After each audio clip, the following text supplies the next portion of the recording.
제 인생에 이제 좀 살다 보니까 이 세 부분인 것 같아요. 아버지에 관한 것인데요. 아버지를 찾느라고 굉장히 제가 젊을 때는, 어릴 때는 힘들었습니다. 뭐 저희 가족살 다 이야기 다 못하겠습니다만은, 제가 아버지가 누구인가, 아버지를 찾느라고 굉장히 고민을 많이 했습니다. 아버지를 찾으려고 보니까 아버지가 돌아가시고 없어요. 그래서 저는 그 이후에 아버지가 되고 싶었어요. 아버지가 되었어요. 지금 제가 또 진짜 아버지가 됐습니다. 그래서 아이를 몇을 낳았습니다. 이제 아버지가 돼서 이제 나이가 이제 제법 들었죠. 이제 들고 나니까 이제는 아버지를 벗고 싶어요. 제가 아버지를 벗고. 자, 오늘 요한복음 14장을 읽었는데요. 요한이 이제서야 아버지가 누구인지를 알았던 것 같아요. 여러분, 요한복음은 사복음서 중에 가장 늦게 기록이 되었습니다. 그래서 그 마태, 마가, 누가복음과는 좀 관점이 달라요. 그래서 오늘 아버지에 대해서 묘사를 하고 있습니다. 요한이 예수님과 사역할 때 공간복음에 보면은 요한이 예수님의 품에 놀던 자라 이제 그렇게 이야기를 했습니다. 그래서 제자들이 좀 힘든 이야기를 예수님에게 물어보려면은 요한을 시켰어요. 예수님한테 한번 물어봐라, 이런 식으로. 그래서 요한은 그냥 순진하게 그걸 예수님께 물었던 것 같아요. 그때는 요한이 예수님이 누구인지를 잘 몰랐던 것 같고, 이후에 요한이 그때 뭐 한 20세 전이라 합시다. 그러면은 20세 전이니까 뭐 한 지금 예수님이 33살에 돌아가셨으니까요. 요한복음이 한 100년 전후에 기록됐다라면은 요한복음은 요한이 적어도 한 80세 전후에 기록되지 않았나, 이렇게 생각해 볼 수가 있습니다. 그래서 요한이 이제 비로소야 아버지가 누구인지를 이야기를 하고 있는데, 글쎄요, 요한이 이제 그때 이제 저처럼 제가 이제는 아버지를 벗고 싶은데, 제가 지난 몇 주 전부터 저희 딸아이가 아파가지고 아버지를 못 벗고 있습니다. 다시 손주를 키우고 있어요. 다시 제가 손주의 아버지가 되어서 24시간 손주를 돌보고 있는데, 자, 아버지를 벗어나고 싶은 이유가 있습니다. 여러분, 이것이 원리입니다. 또 여러분들 가운데는 아버지가 되고 싶죠. 여러분, 아버지가 되는 게 굉장히 특권입니다. 그래서 저도 첫 아이 낳았을 때 굉장히 기분이 좋았어요. 뭐 둘째 아이는 외국에서 낳았는데 그때는 또 기분이 좋았고, 셋째 아이는 또 이제 아버지가 되었으니까 또 기분이 좋았고, 넷째는 또 제가 또 미국에서 낳았는데 그때는 또 느낌이 또 달랐어요. 다섯째는 또 중국에서 낳았는데 그 느낌을 잊지를 못합니다. 근데 지금 아버지를 벗고 싶은데, 오늘 아버지를 어떻게 하면 아버지를 벗을 것인가라는 저의 고민이기도 합니다. 여러분, 아버지라면은 제가 기도문에 썼는데, 아버지라는 이름은요, 아버지라는 명사는 이 남자에게는 굉장히 좀 뭐랄까, 좀 정의하기 굉장히 힘든 이름이에요. 저도 어렸을 때 제가 아버지와 어머니가 부부싸움을 하는 걸 보면서 나는 아버지가 옳지 않은 것을 봤거든요. 그래서 제가 자라면 아버지를 거역해야지 그랬는데, 그 아버지를 거역할 나이가 되기 전에 아버지는 병으로 돌아가시고 말았습니다. 그래서 한동안 제가 아버지를 찾느라고 고민이 굉장히 많았는데, 제가 예수님을 믿고 이분이 참 아버지임을 믿었습니다. 그래서 그 아버지 덕택에 지금까지 왔습니다. 여러분 아버지가 있습니까? 여러분 육신의 아버지와 영의 아버지를 어떻게 정의하고 어떤 관계를 설정하고 있습니까? 오늘 요한복음 14장을 읽었는데요. 여러분 이거 강해를 할 수가 없습니다. 왜냐하면 내용이 너무 깊기 때문에 그렇습니다. 요한이 나이 들어서 기록했지만 요한복음 맨 마지막 장에 가면 뭐라고 이야기를 하냐면은 내가 예수님에 대해서 쓰려면은 땅에 두기도 부족하다. 그래서 너희에게 간단히 썼다 이랬는데, 그래서 요한복음은 이 태초에 말씀이 계시니라부터 아주 압축적으로 기록되어 있어요. 그래서 14장도요 굉장히 압축적인 이야기라서 제가 다 강해를 할 수가 없습니다. 그래서 여러분들이 한 절 한 절 곱씹어 보면 굉장히 은혜가 되는 말씀인데, 자, 너희는 마음에 근심하지 말라. 하나님을 믿으니 또 나를 믿으라. 여러분, 우리가 근심 걱정이 많죠. 불안합니다. 불안할 때 어떻게 해야 합니까? 우리가 불안함을 위해서 뭘 듭니까? 보험을 들잖아요. 그래서 혹시나 닥쳐올 고난을 위해서 우리가 양식을 준비하고 또 여러 가지 이제 준비를 하게 되는데, 요한은 뭐라고 이야기했냐면은 하나님을 믿으라 하면서 아버지 집에 거할 곳이 많다라면서 아버지를 이야기를 했어요. 근데 여기 빌립이라는 제자가 뭐라고 이야기하냐면 아버지를 보여달라 그렇게 이야기를 했거든요. 여러분 그 당시에 하나님을 아버지라고 부르는 자체가 굉장히 경망한 거예요. 그러니까 예수님도 왜 십자가에서 돌아가셨냐 하니까 하나님을, 신을 아버지라고 부르니까 이거는 신성모독이라는 거예요. 그러니까 이 제자들은 뭐냐면은 하나님을 아버지라고 친근히 부를 수 있는 이제 그것이 이제 이해가 됐고 설득이 되었고 믿었다는 거예요. 그래서 예수님이 아버지를 이야기를 하니까 이 빌립이 뭐라고 이야기냐? 아버지를 나에게 보여주십시오. 그렇게 이야기를 한 거예요. 그러니까 예수님이 뭐라 했습니까? 너희가 여지껏 나와 함께 있었는데 아버지를 보여달라고 하면 어떡하냐? 이렇게 이야기를 한 거예요, 예수님이. 여러분 아버지가 있습니까? 여러분 아버지가 되고 싶습니까? 여러분 우리는요 아버지를 어떻게 알아갑니까? 여러분 하나님을 어떻게 해서 하나님을 알 수 있어요? 성경이 이야기하는데 하나님은 높으신 분으로서 하나님이 자기 백성에게 자기 아들에게 자기를 보여주지 아니하면은 하나님을 볼 수 없다는 거예요. 자, 여러분이 육신의 아버지도 마찬가지입니다. 여러분이 지금 쓰는 언어는 누구로부터 배운 언어입니까? 아버지로부터 배운 언어예요. 여러분의 문화는 누구로부터 배운 문화입니까? 아버지로부터 배운 문화이죠.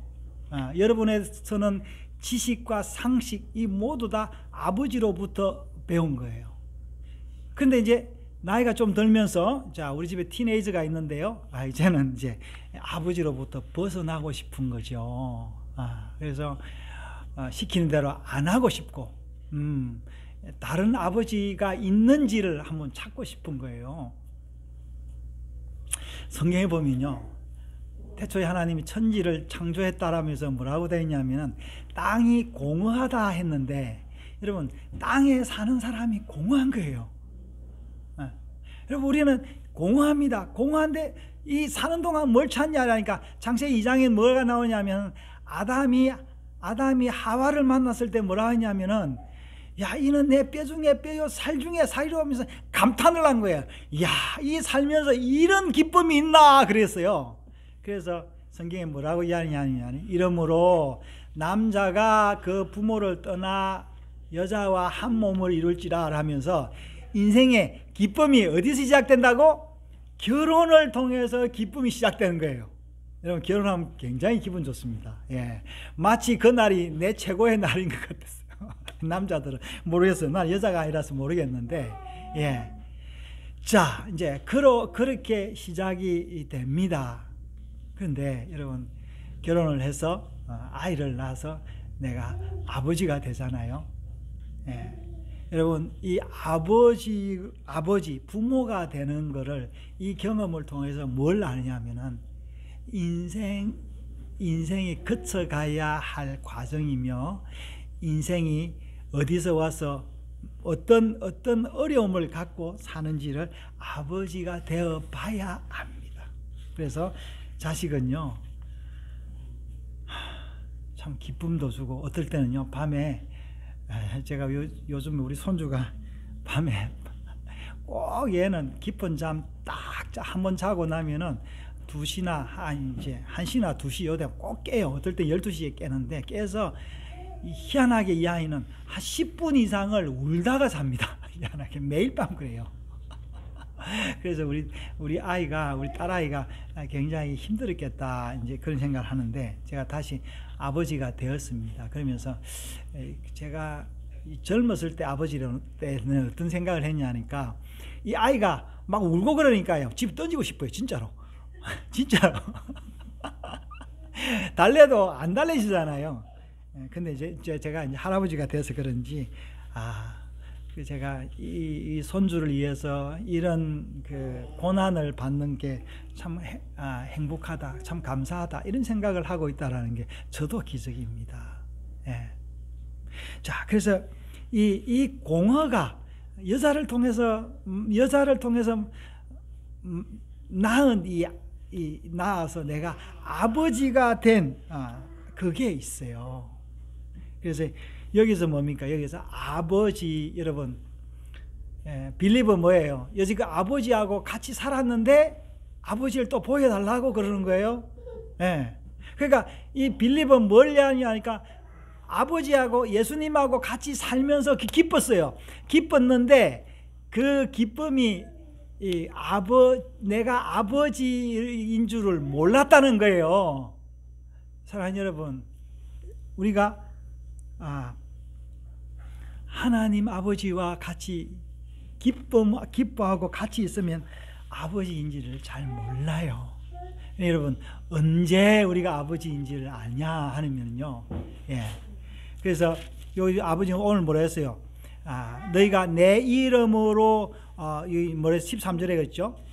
너희가 내 이름으로 무엇을 구하든지 행하리니 이는 아버지로 하여금 아들로 말미암아 영광을 받게 하려 함이라 했는데, 여러분, 우리가 힘들고 어려울 때 아버지께 기도함으로 아버지가 도와줄 때, 그때야 아버지인 줄을 안다는 거죠. 그러니까 구약에도 보면은 뭐가 있냐면은, 이스라엘 백성들이 하나님의 은혜를 받을 때는 모르는데 죄를 지어서 이방에 나그네 되고 쫓겨났을 때, 그때 하나님의 구원하심을 받고, 하나님이 살아 계시구나 라는 것을 안다라는 거예요. 예. 여러분, 아버지는요, 아버지는 늘 우리와 함께 계십니다. 아버지는 늘 보고 있어요. 예. 저도 육신의 아버지로서 우리 아이들을 보고 있습니다. 예. 근데 아버지가 자식에게 들어갈 수가 없어요. 자식들은 엄마 아버지 집에 아무 때나 찾아오잖아요. 예. 근데요, 부모들은요, 아버지는 자식 집에 못 들어가요. 희한하게 그렇게 돼 있어요. 자식이 허락해야 자식 집에 들어갈 수 있습니다. 희한하죠? 예. 아마 여기 아직 아버지가 안 돼, 자녀가 없는 사람은 잘 모를 건데, 그렇게 희한하게 그렇게 되어 있습니다.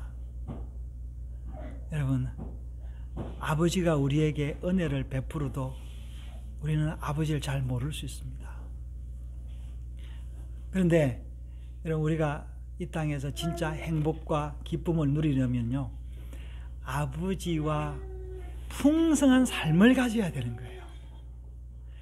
여러분, 세상에 많은 아버지와 가지지 않는 풍성한 삶이, 달콤한 삶이 있을 수 있겠지요. 그러나 그건 잠깐입니다. 예. 잠깐이고, 여러분 보십시오.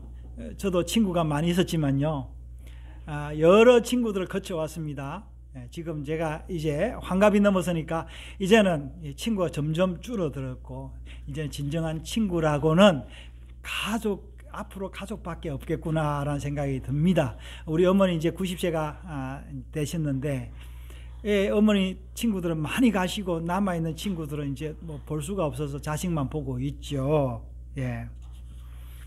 여러분, 우리는 아버지 안에 있습니다. 아버지의 언어를 같이 가졌습니다. 그래서 아버지를 생각할 수밖에 없는 존재입니다. 근데 여러분, 이 땅의 아버지가 영원한 아버지가 아니잖아요. 그래서 제가 뭐랬습니까? 제가 아버지의 짐을 벗는다라는 것은 뭐냐면은, 아버지로서의 바톤을 어떻게 누구에게 돌려준다고? 하나님께 돌려줘서, 여러분의 아버지가, 내 자식의 아버지가 내가 아니라 누구예요? 하나님 아버지라는 거예요. 여러분, 우리가 흔히 그렇게 이야기하죠. 유교적인 측면에서는요, 이 뭐가 안 맞는 거예요. 자식도 아버지도 하나님을, 신을 아버지라고 부르니까 이거는 촌수가 안 맞다 그러는데, 맞아요. 우리는 다 누구의 자녀들이냐? 아버지도, 또 아들도, 손주도 다 누구의 자녀라고? 하나님의 자녀인 것입니다. 그래서 여러분이 저의 아버지의 임무는 뭐냐면, 진짜 아버지를 가르쳐 주는 것이 저의 임무입니다. 그래서 그 아버지가 어떤 아버지라 했어요? 오늘 14장에 보면은 보혜사라 해서요. 보혜사, 영어로 카운슬러라고 있는 상담자, 나에게 도움을 주는 아버지가 있다. 여러분의 육신의 아버지는 조금밖에 도움을 못 주지만 영의 아버지는 확실한 도움을 준다. 그래서 우리가 이 땅에서 이 공허한 우리가 이 부인을 만나서, 여자를 만나서 기쁨을 가지고 자녀를 키우지만 결국에는 그것 또한 잠깐이다. 그래서 여러분, 우리는 다음에 어떻게 될까요? 늙어서 어떻게 되겠습니까? 여러분, 요한은 뭘 봤냐? 하늘을 봤어요. 자, 자기 지금 요한도 언제 죽을지 모르는 거예요. 왜냐하면 다른 제자들은 다 죽었으니까. 요한은 자기의 갈 곳을 알고 있었어요. 구약에 보면요, 사람이 죽으면 어떻게 표현되는지 압니까? 조상들의 어디 갔다고? 열조에게 돌아갔더라. 그렇게 이야기하면서 또다시 그 조상의 묘실에 장사되었다. 그렇게 이야기를 했어요. 그래서 지금 우리 장례법하고는 다릅니다. 이 구약 사람들은요, 조상의 묘실이 있어서 그 묘실에 파일을 드러내고, 조상이 묻혔던 그 뼈에다가 뭘 갖다 놓냐면 시신을 갖다 놓는 거예요. 그게 뼈가 몇십 년 지나면은 다 없어지잖아요, 부패해서. 그래서 뼈를 한 곳에 모아두고 그 다음 시신을, 조상의 시신을 이제 거기에 묻어두는 거죠. 조상들에게 돌아갔다. 어디에 갔다고? 아버지에게로 돌아갔다. 그렇게 이야기하는 거예요. 여러분, 예수님이 이 땅에서 죽으면서 뭐라고 이야기한 줄 아십니까? 이렇게 이야기했죠. 아버지여, 내 영혼을 당신의 손에 부탁하나이다. 그렇게 했어요. 여러분, 제가 그래도 죽음에 대해 두려움이 적은 것은 내가 이 소망 때문에 그렇습니다. 내 영혼을 받아줄 분이 있다라는 거예요. 여러분, 영과 육의 오묘한 참 묘사하기 쉽지 않은 이것을 제가 조금은 깨달았습니다. 사랑하는 여러분, 여러분의 영혼을 결국에는 아버지께 부탁할 수 있습니다. 여러분, 그 아버지를 아시기 바랍니다. 그 아버지를 믿으시기 바랍니다. 그 아버지께 기도하면 뭐랬어요? 주신다, 그렇게 이야기했어요. 그래서 14장에서는 아버지께서 우리에게 함께 오신다. 그래서 뭐예요? 뭘 알아라 그랬어요? 오늘 보니까 말씀해 보니까 너희가 아버지 안에, 아버지가 너희 안에 있다. 여러분, 아버지가 내 안에 있고 나도 어디에 있다고요? 아버지 안에 있다. 그래, 나는 어디에요? 내 속에도 아버지가 있고 내 밖에도 아버지가 있다. 그러므로 여러분, 사나 죽으나 뭐랬어요?